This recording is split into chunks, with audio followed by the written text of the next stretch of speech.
Gen friends, I'm Major Gaurav Arya and you're watching the Chanakya Dialogue Department of the Delhi Police.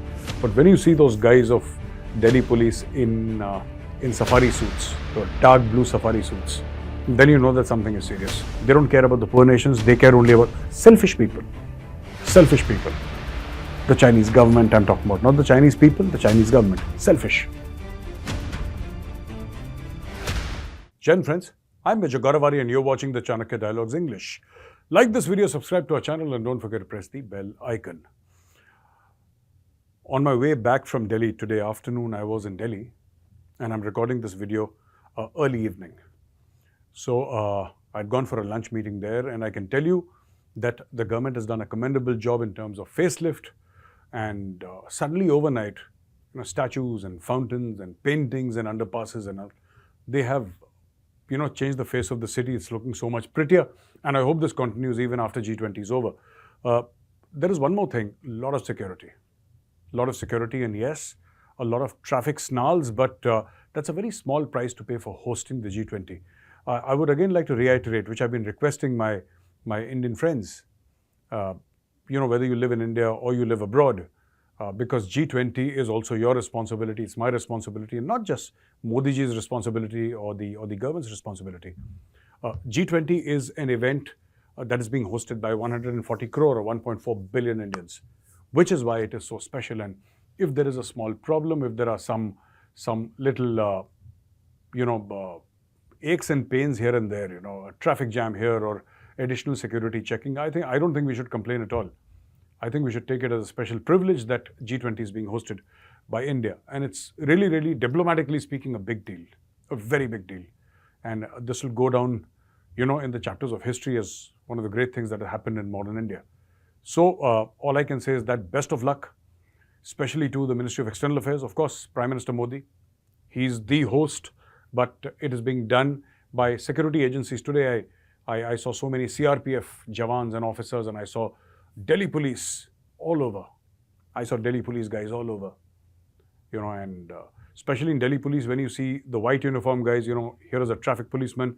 When you see khaki, okay, a regular, a policeman of the Thana or some other department of the Delhi police. But when you see those guys of Delhi police in safari suits, the dark blue safari suits, then you know that something is serious. And they're everywhere to make sure that this event goes on as planned. Anyway, so what has happened is that, the opposition parties, this whole thing has taken off, unnecessarily taken off about this India versus Bharat debate. There is no debate at all because the constitution says India, that is Bharat, which means that India and Bharat are both fine. I mean, so what if the government decides to use Bharat? It's all right. It's mentioned in the constitution. This is not a word that Modi ji has made up. India is a word that the Westerners have made up, by the way. There's nothing called India in the sense that Sindhu river, from the word Sindhu, Indus comes, Indica, written by Megasthenes. That is the root, that is the etymology of the word India. So India is a word that is honored, that is respected, but India is a word that is given by Westerners. The word India is not from this soil. We have adopted it, we are very proud of it, we are honored and privileged that we are Indians. But the fact of the matter is, Bharat is what this country's real name is, and it's also written in the Constitution of India. And this name predates the Constitution of India. It predates modern India. This goes back into antiquity, 3,000, 4,000, 5,000 years back. It's mentioned in our Vedas and the Puranas. Bharatvarsh. It's mentioned in our texts, which are as old as written history. So I don't know what the problem is. I honestly don't know what the problem of some of the opposition politicians is. Also, the fact that, Udayanidhi Stalin said that, Sanatan Dharma is a disease and this thing. So Modi ji has said this needs a proper response. And I think Mr. Stalin will get a response. He'll get a very, very solid response. Right now, he's trying to sort of brazen it out and saying that I don't care and I'll repeat it. But I think he's in hot water. And I think in the coming elections, the BJP is going to take this to town like how? Trust you me, the BJP is going to take it to town. The BJP is going to... why just the BJP? Every Indian should do it, yeah. This is so wrong. This is so condemnable. Can you say it about any other religion?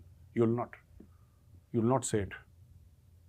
You'll never even think of saying it, because then secularism will be in danger.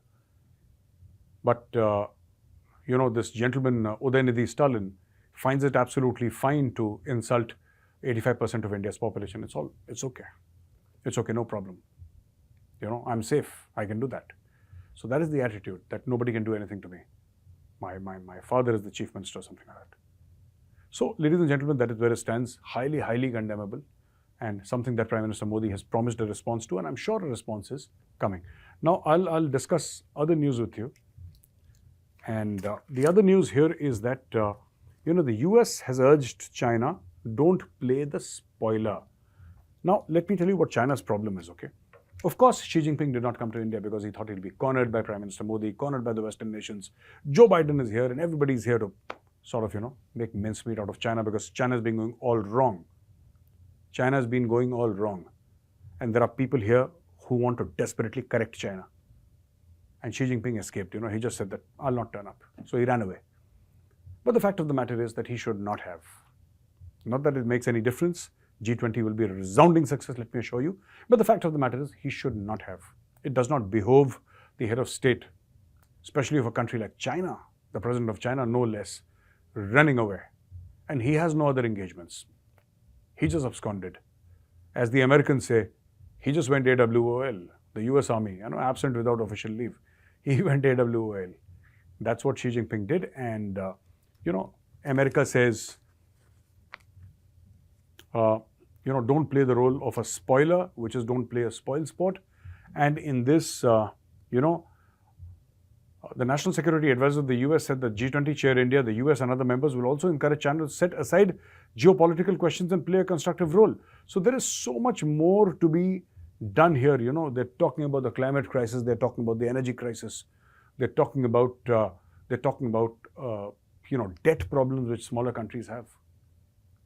There is so much that G20 is talking about, and China is not part of this very important discussion, because China actually has nothing to do with climate change, in the sense that they don't take any responsibility for it. They don't care about the poor nations. They care only about selfish people. Selfish people. The Chinese government I'm talking about, not the Chinese people, the Chinese government. Selfish. Absolutely selfish. So China absconded. Now they have sent this premier with no authority. He has no authority. He'll be on WhatsApp. WhatsApp doesn't work in China, but he'll be on whichever platform they have, asking instructions from his boss. Boss, can I scratch my nose? Or boss, I want to have a glass of water. May I? And Xi Jinping, okay, go. 2 sips, not more. It's going to be like that. That's how controlled this Premier Li Kang is, honestly. Prime Minister Modi has made a great comment. He says that India's growth is not just good for Indians, but for the rest of the world also. And he said this ahead of the G20 summit. And he says India's human-centric approach. India's human-centric approach. And he also goes on to mention that, India, it factors better in terms of supply chain resilience. And he mentions supply chain resilience. And I'm happy that an Indian Prime Minister is talking about supply chain resilience. And Prime Minister Modi said that, India is, in the sense what he was clearly saying is that, and he did not take China's name, but he said that India is the country that he should be trusting. There are 2 things, common interests or common values. This is how countries converge. Either you have common interests or you have common values. With the West, India has common values and common interests. With China, the West just has common interests. It does not have common values. So why choose a partner at all? Why choose 1 out of 2 when you can have 2 out of 2? I think that is the pitch, at least that is what comes to mind. So when he's talking about supply chain, he's actually telling the Western world that we are far, far more reliable. We are more open, we are more transparent. And we are not hiding anything like China. You still don't know how many people died because of COVID in China. You don't know. You don't know how many Chinese soldiers died in Kalwan. I mean, because the Russians have said so, and the American CIA has said so, and the Indians have said so. But the Chinese have never said so. The Chinese will simply lie. They'll brazen it out. That is what China does. So, here is what Prime Minister Modi is saying. Very interestingly, I'm just going to read out what he said. And he said that India's growth helps bring a sense of reliability and resilience. So, reliability and resilience to the global supply chain. India's growth is for the global good. So, this is something that Prime Minister Modi has said, makes a lot of sense. The Prime Minister said foreign direct investment into India is breaking records year after year. Export records are being broken in both services and goods. Make in India has taken off with great success across sectors. Startups and mobile manufacturing have done wonders.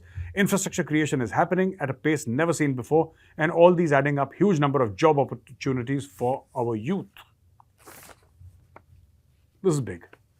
Now coming to another G20 news is that 55 diverse nations of Africa, part of the African Union, 55 nations, diverse, different, North, South, East, West, Central Africa, 55 in all, are now about to join the African Union. And ladies and gentlemen, what does this mean? This means that some of the most dispossessed, some of the most poverty-stricken, strife-stricken, civil war-stricken nations who've been traditionally taken advantage of by the West and by their own dictators. I mean, their own dictators are not innocent. They've also taken advantage of their own people. And they live in some of the most subhuman conditions on earth. Prime Minister Modi has ensured that the African Union joins G20. This is an earth-shaking event, by the way. For those who are not, who don't follow diplomacy and who don't follow geopolitics, this is earth-shaking. This is an event that is a game changer of an event. The reason why I'm saying this is that, you see, G20 is for nations that are well off. It is for top economies. And suddenly Prime Minister Modi is saying that while China might give Africa loans that Africa does not require, or China might create infrastructure in Africa that Africa does not require at all, it is India that has welcomed Africa to sit at the high table and said that we are all equals. It doesn't matter if you have money or no money. India will be your voice. India will be the voice of the global south. And I'm happy that Prime Minister Modi has kept his promise. Before India assumed presidency, and this is last year, when India assumed presidency, or going to assume presidency of G20, Prime Minister Modi had said that India will be the voice of the global south. Africa forms a very large part of the global south. And with this deft diplomacy, the African Union is going to find itself very shortly, in a few days, a part of G20. This is massive. It's going to lead to development of their economies. It's going to lead to so much more in Africa. And above all, it's going to reduce that predatory Chinese influence. So ladies and gentlemen, with this, I come to the end of today's video. If you like this video, press the like button, subscribe to our channel, and don't forget to press the bell icon. Jai Hind, Vande Mataram, Bharat Mata ki Jai.